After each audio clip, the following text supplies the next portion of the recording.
there. Pardon me? This week, come back from there for an interview with Rahm Emanuel. Absolutely not. She was talking to the president. I'm not kidding. She'll tell you all about it. Chicago has its benefits, Ms. Ryan. So let's, I don't know, we're missing a few folks, but they'll be on their way. Let me just do a quick week ahead, and then I can answer your questions. On Monday, the president will attend a meeting of the President's Economic Recovery Advisory Board here at the White House. On Tuesday, the president will join Dr. Jill Biden at the first ever White House Summit on Community Colleges. This event will highlight the critical role that community colleges play in developing America's workforce and reaching our educational goals. The president will join Dr. Biden at the opening session. Later, the president and the First Lady will host a diplomatic corps reception here at the White House. And in the evening, the president will address the 2010 Fortune Magazine Most Powerful Women Summit in the Mellon Auditorium in Washington, D.C. to talk about the impact of women in business on the economy and the steps we can take together to ensure that America remains competitive over the long term. On Wednesday, the president will award Staff Sergeant Robert J. Miller of the U.S. Army the Medal of Honor. Staff Sergeant Miller will receive the Medal of Honor posthumously for his heroic actions in Afghanistan on January 25, 2008. The First Lady will also attend that event. Later, the president will travel to New Jersey to attend a DNC dinner. On Thursday, the president will travel to Prince George's County, Maryland to attend an event for Maryland Governor Martin O'Malley, and later travel to Chicago to attend an event for Senate candidate Alexi Giannoulis. On Friday, the president will attend meetings here at the White House. To be determined. Working on that. We were going back and forth with that just as I came out. Ms. Warren? Can you talk about the likely timeline for a permanent chief of staff? Right. Well, let me give you a little bit a broad answer to. Look, Pete Rouse and the president have talked through Pete's new assignment and both come to an agreement on being chief of staff on an interim basis. President believes that this is the best thing right now for our staff organization. Obviously, we had a pretty short runway with the mayor's decision in Chicago and ultimately Rahm's decision. We were in the midst of, and Pete was in charge of, looking through a 2-year organizational review that, again, was in place before Rahm made any of his decisions and before the mayor announced his decision not to seek re-election. Again, part of the normal course of turnover here at the White House. So I would expect that nothing is likely to be decided on chief of staff for several months. Pete is, as I discussed yesterday, and I think many of you all have written, Pete enjoys the complete trust of the president. Pete has an important strategic sense that has been that he's used on Capitol Hill as chief of staff to Senator Daschle as both the minority leader and the majority leader. He has a keen organizational sense that will be invaluable here as we embark on new challenges based on that 2-year organizational plan. Does he not want to be permanent chief of staff? Well, again, that's something I think that he and the president are going to have to work through. But the president is pleased with Pete agreeing to do this, and I think they're both looking forward to the job. And is the president going to campaign for Rahm in Chicago or have any? I don't believe any. I don't have anything on that. I don't know the answer to that, to be honest with you. I think, obviously the president was.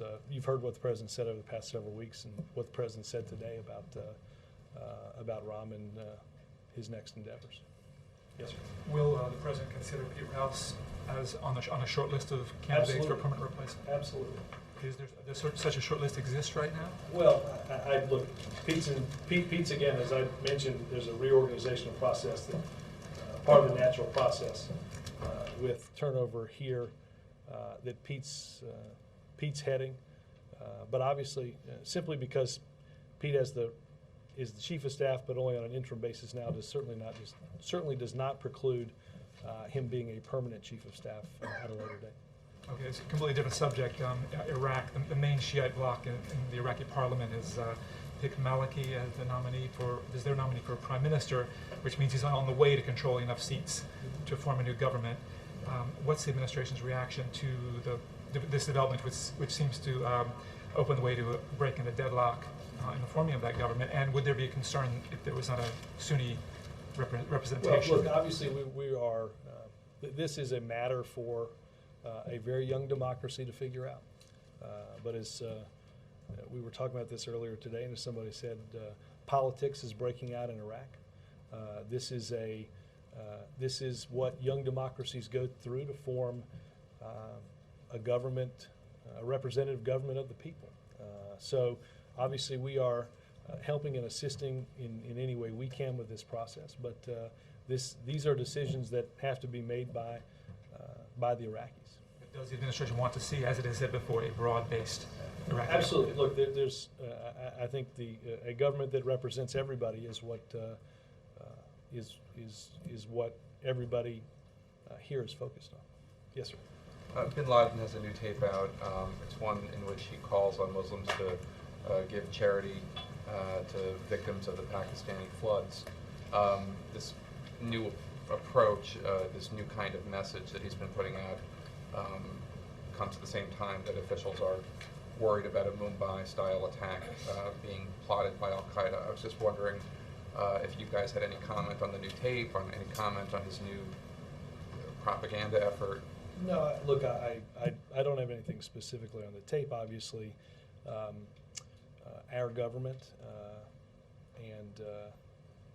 has done quite a bit in terms of aid and help in what were obviously very tragic events and tragic floods in Pakistan. We understand that is an important part of our bilateral relationship, ensuring that assistance. I don't want to get into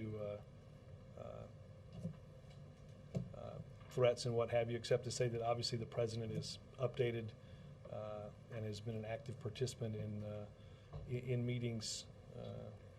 He's an active participant in meetings every week, dealing with whatever information we have, and insists on that information being shared and ensuring that every department has whatever it may or may not need to deal with the crisis. And then on Pete Rouse, I'm wondering first of all if you could talk about or explain why he's a registered voter in Alaska. He's not. He's not a registered voter? He's a registered voter in the District of Columbia. But he did vote absentee ballot in Alaska in 2008. I can check on that. I know, I talking to Pete yesterday, he voted, I don't know who, but who he voted for, but he voted in the mayor's race here. Okay. And Governor Palin, former Governor Palin, has insinuated that Rouse, she suspected Rouse, was part of a plot against her. She wrote about this in her book. She's tweeted suggestions about this recently. I was just wondering if you guys have any comment on that. No, I mean, it's a fairly silly accusation that is baseless. So he had nothing to do with any of the attacks. Okay, thank you. If I could Yes, follow up on the Bin Laden tape, does the administration believe that the tape is authentic, that is a message from Bin Laden? I'm responding to the reports that it is. I have not I've not seen the back and forth on authentication. And what does the administration think about the fact that this is not a message calling for jihad, but rather talking about the need for relief, whether it's famine or poverty or the Pakistani people that... I think this is not addressed at one person, but as we have said, and as the president has said on multiple occasions, I don't think it is lost on the greater Muslim world that those that have perverted that great religion have harmed and killed more of their own religion than of anybody else. I think that speaks volumes, and maybe their new tax speaks volumes of the fact that that they're very much losing the battle for hearts and minds among the Muslim people. And just to follow up on Iraq, the Washington Post reports it's 208 days that they haven't had a coalition, have not been able to get a coalition government together. Is there any concern that there is going to be a threshold, a timetable in which the Iraqi people are going to give up on the process, are going to feel as if the election wasn't worth it? No, because look, obviously there's a functioning caretaking government that makes governmental decisions. But look, these are the pushes and pulls that a young democracy goes through. I don't think anybody is under the illusion that that democracy is just an election. Obviously, not only is there an election, you get to formation, but there's formation and then there's governing. So this, I think, is just what young democracies go through. Obviously, we have spent quite a bit of time, and the vice president in particular, in doing what we can to assist that process. But we understanding that the Iraqis and the Iraqis alone need to make these big decisions. Yes, sir. Robert, thank you. On Pakistan more broadly, you've got the recent missile strike that has caused so much difficulty. You've got the floods that have caused so much instability. You've got reports that the military may try to install a new president. Are we at a point or near a point of crisis in Pakistan? Is the administration ready to sound the alarm here, or are these reports overblown? No, look, I would say, Chip, that obviously we are all understanding of Pakistan is located in a dangerous neighborhood. Obviously, everybody understands the concerns that we have, and now the concerns that the Pakistanis have in dealing with extremists in lawless areas. Pakistan is an important strategic partner and a key ally to the United States. We believe that the government of Pakistan is committed to democracy and to the preservation of civilian leadership, obviously, which we believe is tremendously important. Look, you mentioned a series of events. We will continue to work with our ally in ensuring we can do whatever is possible to assist them in their fight against those extremists that, again, not just threaten us, but threaten the existence of their own government in Pakistan. Has the administration sent any signals to Pakistan about these reports that the military may try to? Let me check and see what specifically. Yeah, look, I know that Ambassador Patterson, who the president receives weekly updates and is involved in all of the situation room discussions around the Afghanistan, Pakistan, not just the review, but the monthly meetings. Let me see if there's anything that she or the State Department have in terms of specific recent dialogue with the Pakistanis. On Pete Rouse, is he actually going to move into Ram's office? Yes. Yes. Sounds pretty permanent to me. Yes. That's pretty awful. Yeah. I mean, he could stay in his office and use that as a conference room, but by moving there, is that sending a signal that he's going to be around? But, he's going to be around a while? Well, look, Pete, look, I mean, Pete may just, regardless of whether the timeline is for several months or several years, Pete's the chief of staff. I've worked with Pete since 2004. I've known him longer than that. There isn't anybody in here that doesn't have tremendous amount of respect for him.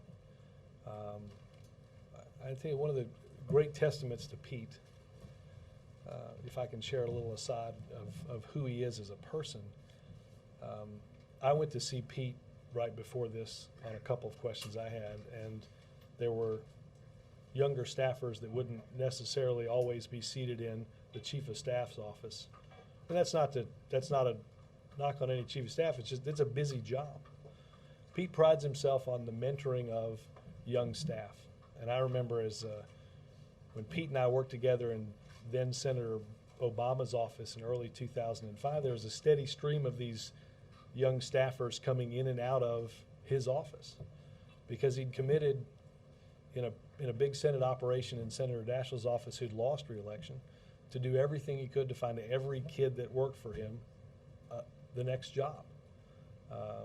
Pete is selfless. Pete is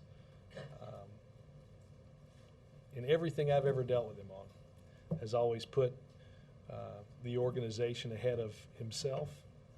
I think that's one of the things that the president reveres in him, his loyalty to him, and I think that's why he enjoys the president's complete trust. You said you went into him to ask a couple of questions. Well, could you share those questions and answers No, with us? I wanted to, I knew I was going to get asked about some reorganization, some timeline stuff, and I wanted to make sure that I understood it as he understood it. And I've always had that ability with Rom. I'll always have that ability with Pete. But again, I think what Pete, Pete is, as I said, is just, there's a great respect for Pete amongst the people that have worked here. And I think part of that is, Pete's in those morning meetings. Pete's in every senior advisor's meeting that's in the Oval Office. Pete has been intimately involved in strategic decisions dealing with Congress in order to get big pieces of legislation through. Pete's been, as you heard the president discuss, we joke that Pete has Pete gets the file on Friday of the problem that nobody wanted, and sort of it's lunchtime on Friday, and Pete has 3 hours before the close of business to solve it. And we joke that Pete, it's Friday, clear your afternoon. But Pete's been somebody who. What problems? What does he solve? Well, no, Pete just different bureaucratic problems, different different the back and forth of governing. But Pete is somebody who is trusted to handle anything and everything, and now he's got everything. Is he going to remain behind the scenes, or do you think he's going to have to come out and be on the Sunday talk shows and that kind of stuff? I will tell you what I told somebody yesterday who wanted an interview with Pete. I said, I've got good news and I've got bad news. I said, the bad news is Pete won't be doing an interview with you. I said, the good news is he won't be doing an interview with anybody else. So you won't get scooped. Look, Pete's a behind the scenes guy. I don't anticipate, in all honesty, that changes. That's the way he's been for decades of government service. Yes, sir. Robert, are we safe in assuming that the president is hoping Pete will like the job more than Pete thinks he'll like the job? That's a good way of phrasing it. No, look, Pete is again. The president has had several occasions to talk to Pete about this over the last little bit, and Pete may not come out and say it, but I think Pete's excited about this, and I think Pete is, given his strategic sense and his organizational sense and his trust in the trust the president has in him, I think he's perfectly situated and capable of doing a great job, and we'll all help him make sure that happens. Is it fair to say that part of today's event was a public endorsement of Rom's campaign for mayor? As I said earlier, the president, I think it's pretty well known how the president feels about Rom and how he feels about his ability to make some tough decisions and govern a city like Chicago that's going to have some tough decisions to make. I think it was testament to the service that Rom has provided the president, that he's provided us, and has provided this country in serving this president, that I think he deserved everything that was said today. We have, as I've said before, we begin each day and we end each day, as the president does, usually in his office, and he has been a tireless advocate for this president, and in getting done what this president wants to get done. I have no information on political endorsements, but I think you know how the president feels about Rom and his ability to do the job of mayor of Chicago.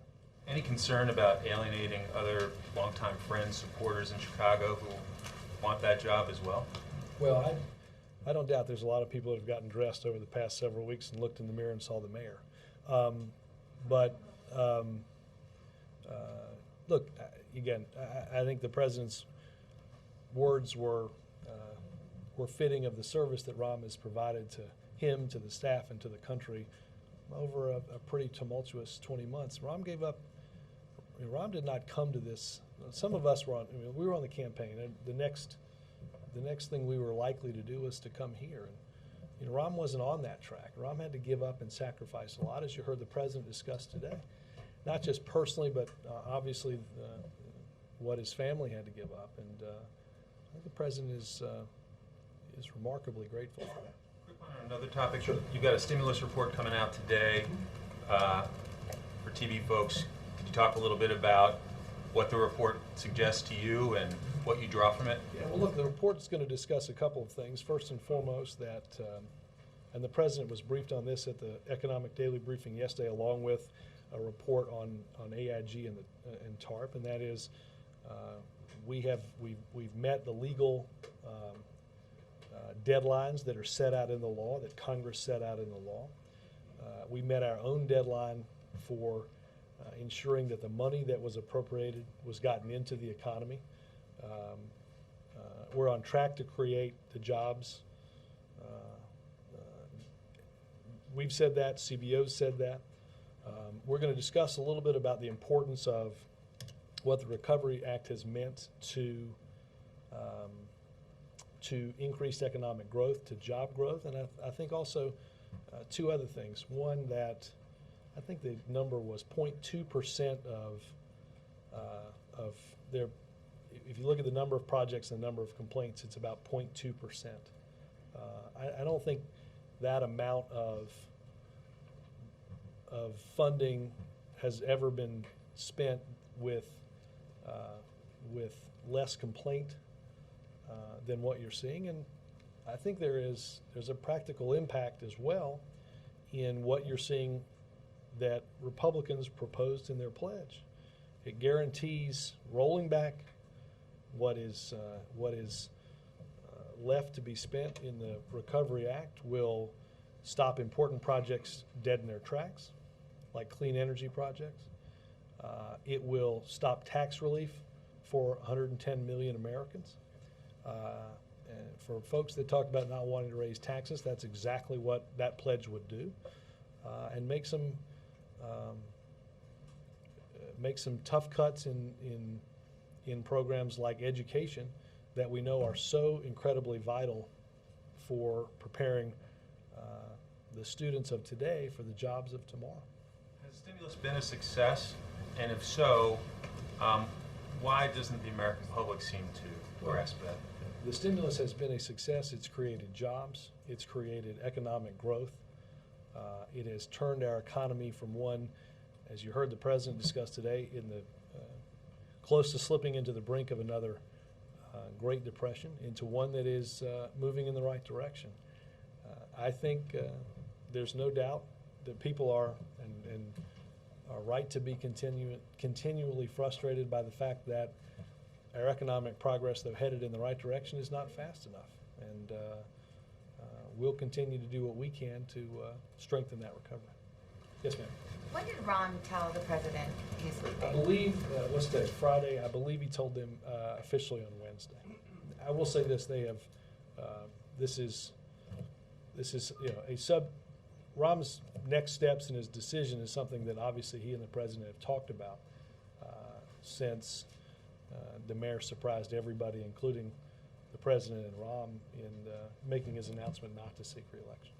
Okay, you've been quite effusive about Pete Rouse, but to those who would say this is a White House that fears outsiders and is too insular, and the choice of Pete Rouse just demonstrates that, what's your response? I will say this.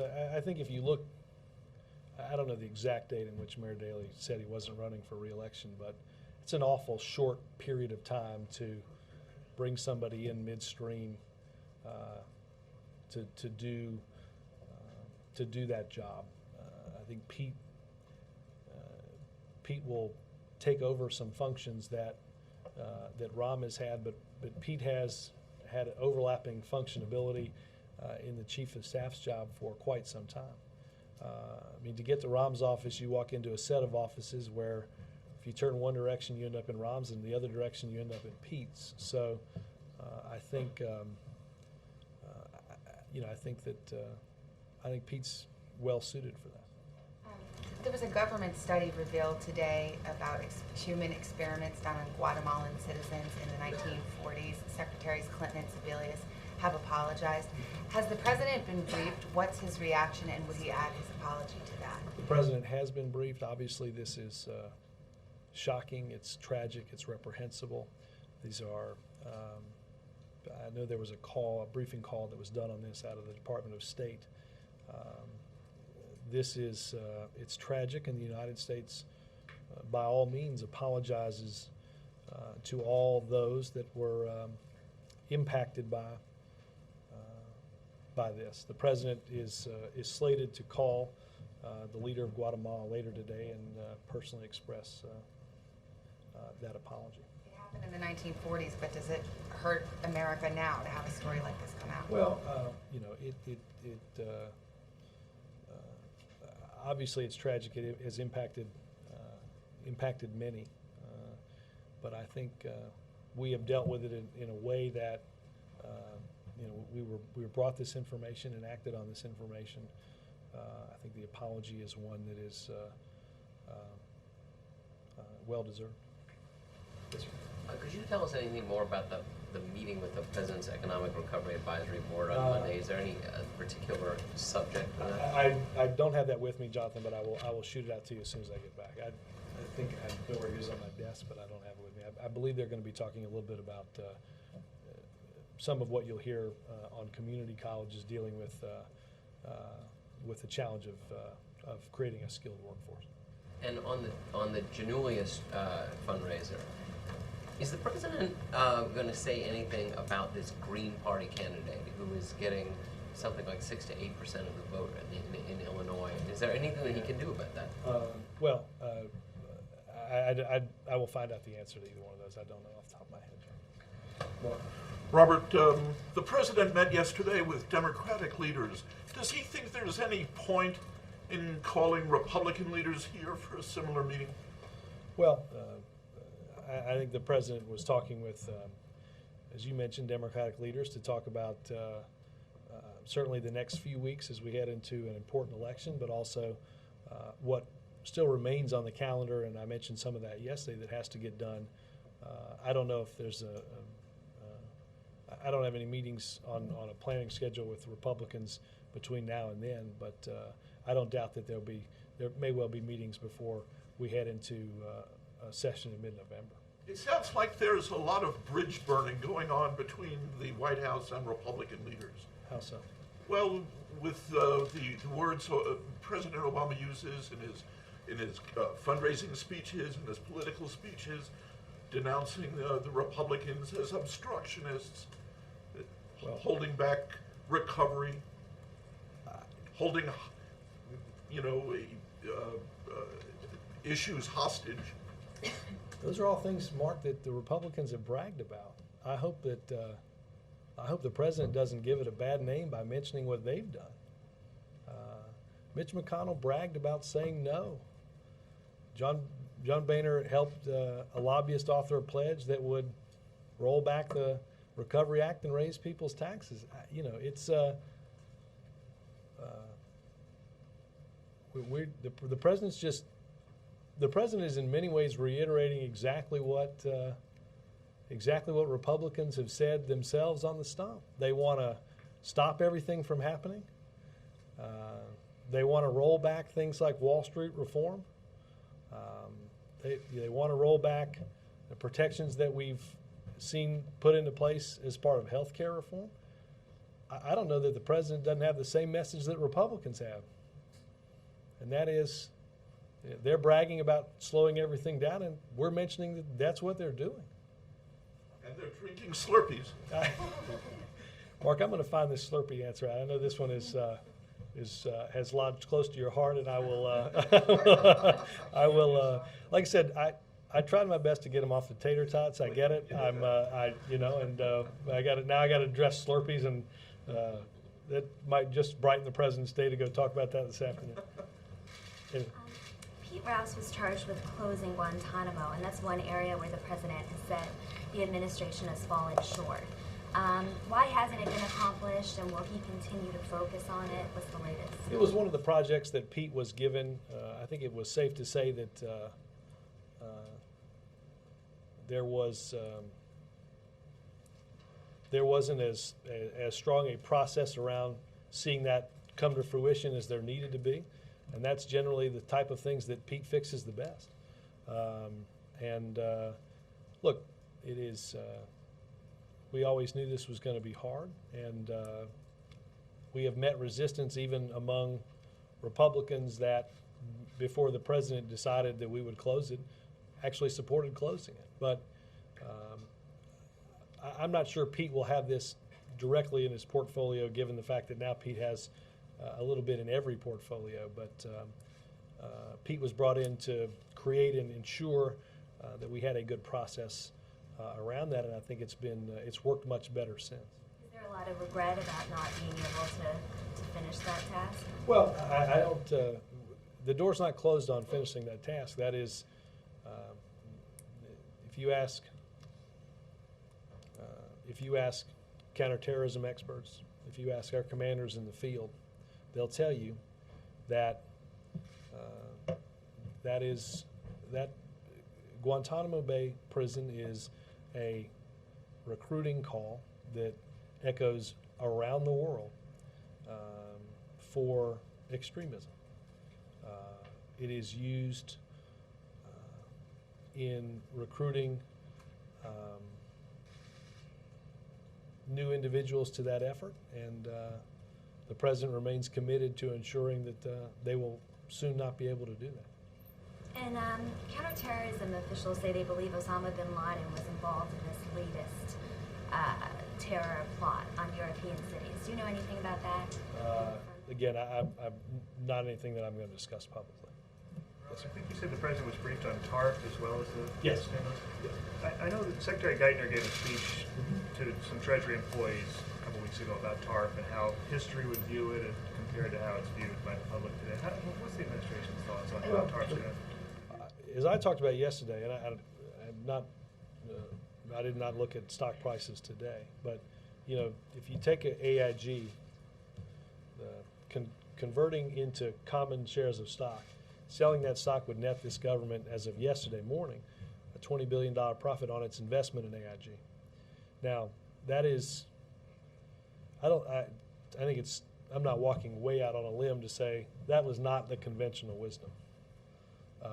Most people, I think, in their accounting of the Troubled Asset Relief Program was that that money was gone.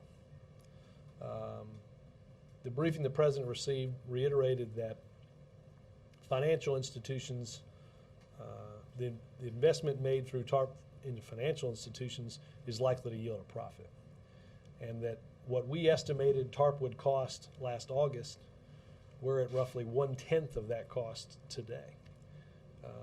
And it's, I will say, I'm going to take a minute to brag, this is not an accident. I think if you take some of the steps that were taken at AIG or some of the steps that were taken at places like GM and Chrysler, this was not, and this created a bit of a stir, but this was not money to meet a balance sheet for money's sake. This required some very, very tough cultural changes inside the company, management changes inside of a company, and it changed the way these companies were operating, because they were not operating in a way that provided assurance to anybody that they'd be here for long. And instead of handing out money and perpetuating a series of bad practices, for instance, in the auto companies, we made investments to ensure the jobs of millions of those who work not only in auto facilities but in auto part manufacturing, that if you visit an auto plant are normally situated fairly close to those plants. To save those jobs, but to ensure that we weren't just handing out a check that in 3 months they'd need to come back for another. That we'd institute the type of management changes that now find companies back making a profit again, and that are much, much healthier than when the president assumed office 20 months ago. Why is TARP such political poison? Well, I'll be honest with you. I don't know that people know a lot of what I just said. I don't. Will help tell it. I hope everyone will too, because it's not the conventional wisdom. AIG alone was, as like I said, that most people put on the tally sheet, just put 180 billion in that column over there because you'll never see that back.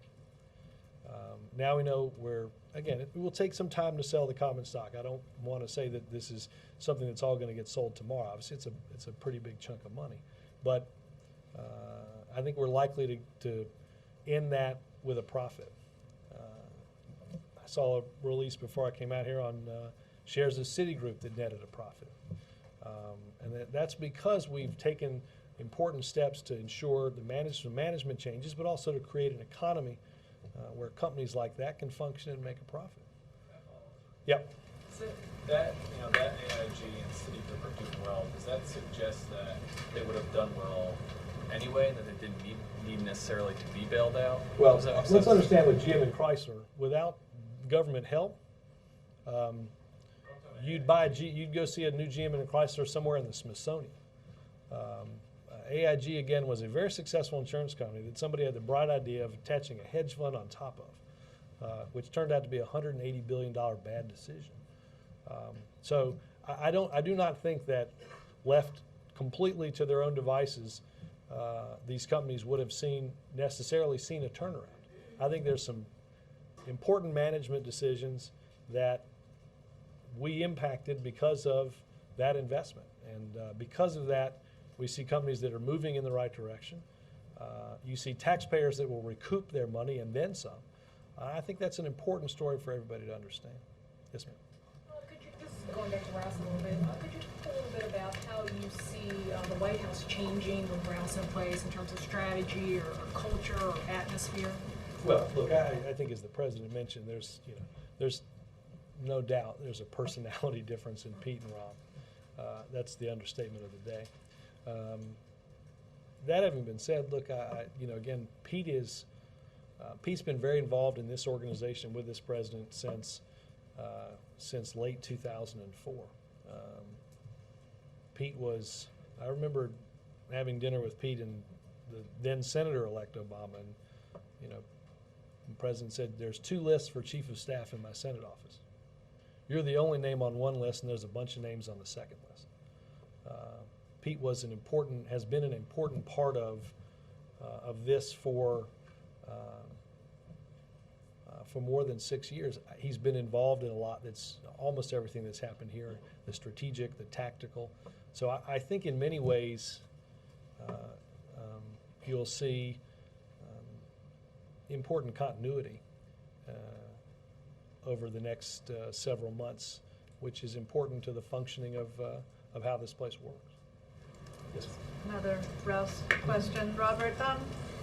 In thinking about the shape of the White House and personnel decisions, does the election play a role? Will the outcome of the elections kind of determine what kind of people you want to bring into the White House, including a new chief of staff? It certainly could. Obviously, that's hard to divine 3 or 4 or 5 weeks away. Again, as we discussed yesterday, there is always natural turnover in an administration. We were seeing that natural turnover, and Pete was charged with organizing for the next 2 years, regardless of an outcome of an election, what has to be put in place. I have no doubt that some of the decisions about that staff reorganization will take into account what ultimately happen in an election, even as we begin now to identify a cast of people that can fill Dr. Summers' job at NEC or other jobs around the White House. I guess what I'm trying to get at is a lot of people in Washington, Republicans and Democrats, are saying that the White House needs a new face, and will it need one even more so to deal with what is likely to be a strengthened Republican presence, if not Republican majority on the Hill. Pete doesn't really provide that new face. He's, as you just said, continuity. So. Well, but I I don't know if you can break that. Well, I don't know if you can break down sort of what you're hearing from Democrats and Republicans. I don't. Is that mainly on Capitol Hill? Because I mean, look, Pete's a fairly well-known quantity up there. I think a lot of people on Democratic and Republican side have dealt with Pete dealt with him as the chief of staff for Senator Daschle for 10 years. Those that are still there, but you know, there are a decent amount that are still there. I mean, look, Pete was a Senate staffer through part of 2007, so it's not that long ago that he was up there. Again, look, we've got several weeks to go before an election, and obviously, without knowing the results, it's hard to divine what the message might be. So. Know that a decision on chief of staff on a permanent chief of staff will be made once the election is over? I do not anticipate that will be made in any way prior to the election. And does Pete have a certain set time for which he is planning to serve as interim? Not that I'm aware of. Does the president have a time frame in mind? I don't think, I don't anticipate anything happening. I don't think anything happens there for the next several months. Yes, ma'am. Steve Rouse had a meeting with the congressional leaders yesterday. I don't know the answer to that, but I can check. Wouldn't that be part of his portfolio? Sure. And what did the president tell the leaders in terms of the middle, holding down the tax rates on the middle class, what he calls the middle class extension? Did he make it clear that he wants that even if he has to give on something else? I was not in the meeting yesterday. It was during the briefing. I mean, obviously the president reiterated, and I will double check on the tax question, but reiterated his position on ensuring that that the middle class tax cuts not expire, but that the cost of having that happen isn't $700 billion in tax cuts for people that don't need it. What is the administration prepared to do after the election to make sure that that happens? Is there any danger that Congress will not act to extend the current tax law? Well, that may be a better question for Republicans on Capitol Hill, Ann. I think that this president, I think his position is fairly well known. We'll have some time to deal with that in mid-November, as when the Senate and the House come back. As I mentioned yesterday, and I think the readout said, there are a number of issues that we've got to deal with. We've got children's nutrition. We've got obviously the tax stuff. There is a very important START treaty that needs to get. It's passed through the committee with important bipartisan support, and we'd like to see it and expect that it will be passed by the full Senate. Is the president worried about the lame duck session? Worried out. Worried in that he might not have the same political dynamics. He's got the same members of Congress, but depending on the outcome of the election. I mean, look at. Tell me what it feels like that morning, and I can probably answer that question. But it's hard to do that more than a month before that. Yes. Thank you, Robert. Two questions. One, at this United Nations meeting last week, Prime Minister of India was not among the world leaders because he was preparing for the President's visit to India. What India is expecting from the United States or from President Obama's visit to India is that India's seat on the United Nations Security Council, that India deserves to be the world's largest democracy on the United Nations Security Council. But what does you think United States or President Obama's expectation from India as far as war in Afghanistan and also situation in the region? Well, look, obviously, it's kind of a series of broad questions. I don't have anything on the Security Council stuff. Well, obviously, I anticipate that the world economy and our bilateral business relationships with India will be an important aspect of that trip. And from a security standpoint, obviously Afghanistan and Pakistan and how that is all interrelated in that area of Asia, particularly with India, will be a big focus of what the president discusses with the prime minister then. And second, as far as Osama bin Laden's state is concerned and situation in Pakistan, we have not seen anything in the last couple of years, videotapes from him anymore, only the audio tapes once in a while. And also situation in Pakistan is really pretty bad because the flood came in a massive way, so did the corruption, and people of Pakistan are now fed up with the present Well, government, I and don't military think might come I back doubt there. I doubt they'll be comforted in getting the aid that is necessary from somebody that is not showing their face to the world. I think they'll be comforted by the relationship, the bilateral relationship they have with this country that has no problem standing up here or standing up anywhere in the world and pledging our commitment and assistance to help its people in a tragic time. Glenn? Robert, you mentioned that there was a short runway for Rahm to depart the White House. Is he going to be involved on a continuing basis in any decisions, consulting with the president, and will he retain his security clearance? I honestly don't know the answer to the second one, but I can. I will try to find out that question. Look, in terms of I think the president will always listen and listen to the insightful and candid opinions that Rahm has shared with the president and with staff here for 20 months, as you heard him say. Look, Rahm's going on to what is charitably a fairly busy endeavor, it appears, next. So my guess is that his focus will be on that, as it should be. The president has, I don't want to take anything away from what the president said in terms of the friendship that he shares with Rahm and what he's meant to the staff and what he's meant to this president in getting things done. I will check on security. I honestly have no idea how that works. And you mentioned that Pete's going to take over Rahm's office. Does he inherit the people tracking system? Didn't Rahm have like a staff tracking system that he? It usually involved yelling, but I don't know what. Where is so and so? I don't know if that was a fancy intercom that Rahm had installed or whether it was. No, I will. I was going to say I've neither a bracelet on my ankle or on my wrist that would denote my current location. But look, we as I said, it's a group of us that start every day in that office, regardless of who that person is. We'll be there Monday morning at 7:30, as we have every day for the past 20 months, and we. His day today? In other words, is today his last day, or is it Sunday, or what is actually?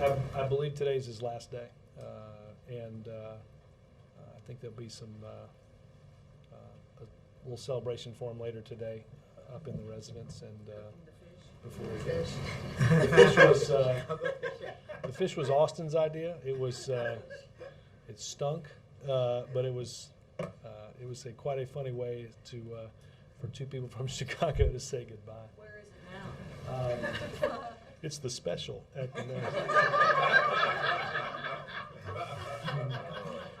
On the menu it said, I think it said, I'm not responsible for this joke. I'll give credit to John Favreau. It was supposed to be East meets West fish tacos, and John said that they'd already updated the board to East meets Midwest fish tacos.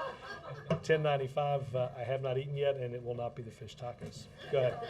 So, Robert, since you're saying that this departure is part of the natural rhythm of history here at the White House, are people casually talking to the president now about the possibilities of departures beyond, this situation? Are yourself and others possibly talking about, I'm going to stay or I'm going to go? Casually. I certainly have not had that conversation with the president. I don't know, honestly, April, if others have. Again, it's hard for me to deliver that answer, not knowing honestly what other people have talked to the president about. I will say this: look, obviously it's a day of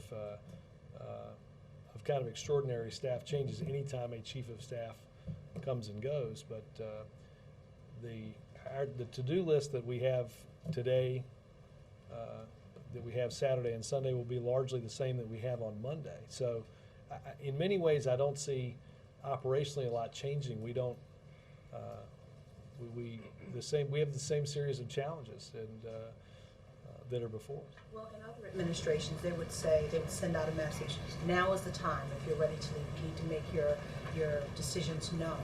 Is this that time here in this administration? Well, again, April, I think each individual has to, individuals themselves are going to have to make those decisions based on their individual circumstances. But organizationally, Yeah. is this that time?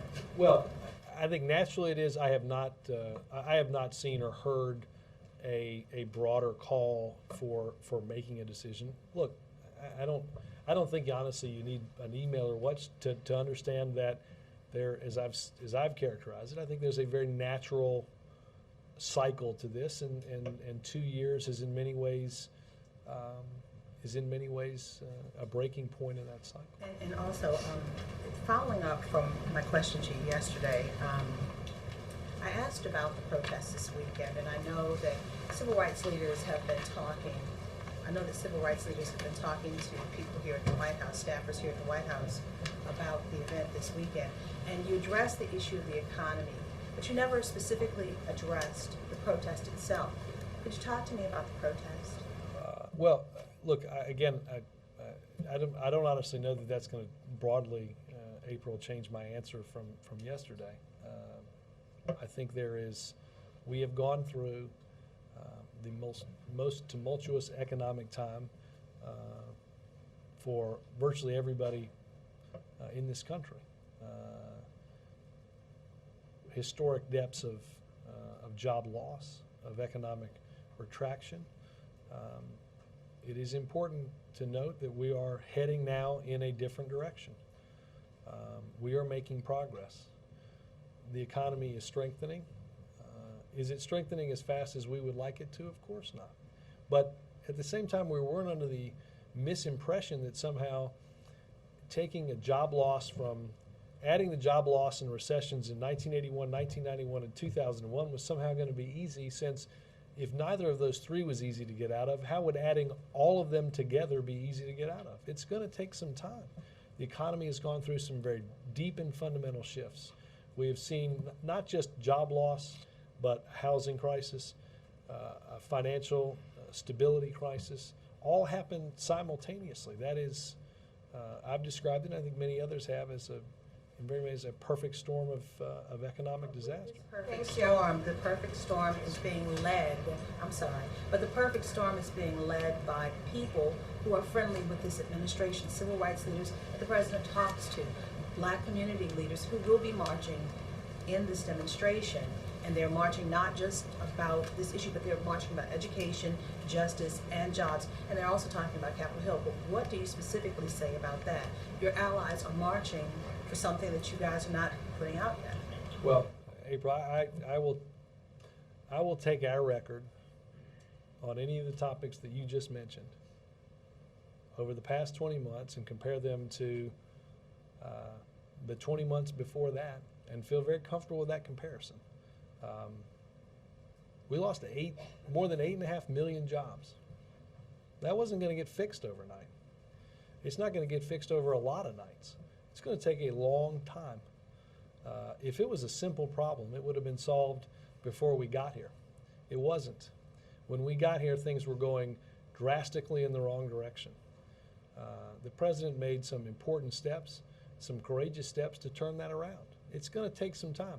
I will say this about our education. It's been a focus of a lot of activity this week. You've seen the president talk about it. I will put our record of education reform up against that of any administration at any economic time. What Secretary Duncan and what President Obama have been able to do in getting states to make decisions to strengthen their standards is once in a lifetime reform. It's important because it matters to the types of families that get raised, the type of economy we have, the type of income that they have. It's important reform. Bill handed me a note, Glenn, that says Rob will not maintain his clearance, security clearance as of departure today. So no more Secret Service either, as of departure today? Not that I'm aware of. We Google that too. Sorry. I'll take one more, Bill, and then I'll see you in there. Yep. Yep. Robert, on the midterms, the president, the last couple of appearances, has talked about the enthusiasm gap. Does he believe in an enthusiasm gap, and is he worried about it? Well, I think anybody that reads a poll can know that if you look at some polls, there are some Republicans are more excited about the upcoming elections than Democrats. I will say, if you look at, I mean, the NBC poll this week showed a lessening in the generic ballot and a lessening in that enthusiasm gap as well. So his message to independents and Democrats about the midterms who might be inclined to sit it out is what? Get involved. It's too important not to. Everything that they care about is at stake. The direction of our economy is at stake. The direction of our foreign policy is at stake. People have an important stake in the outcome of this election. Stephen? Yeah, it's been a week since the president gave his speech at the UN, focusing a lot on the Middle East. Could you talk about what he's been doing personally since then to try to keep the talks going, and whether there was a letter to Netanyahu, a memo, or whatever? Have you been, willing to lay out to the Israelis, particularly what kind of incentives they could expect to see for concluding a deal? I will say this. Obviously, our special envoy George Mitchell has been in the region over the past several days. Met with Abbas, met with Netanyahu, met with the parties. We were disappointed at the news of the expiration of the moratorium last Sunday. That does not, though, dampen our resolve to continue to move this process along. The parties that came here several weeks ago came here and demonstrated a genuine seriousness in getting something done. That remains our mission. The president had a meeting right before I came down here, was meeting with Secretary of State Clinton to get an update from the region. She and Special Envoy George Mitchell are point on our negotiations, and we understand that there will be hurdles along the way to a comprehensive and important peace. We will seek to get over each one of those hurdles as they come, and keep the direct talks moving along with the sense of purposefulness that we witnessed here and have witnessed in subsequent talks. Thanks, guys. Have a good weekend. Thank you.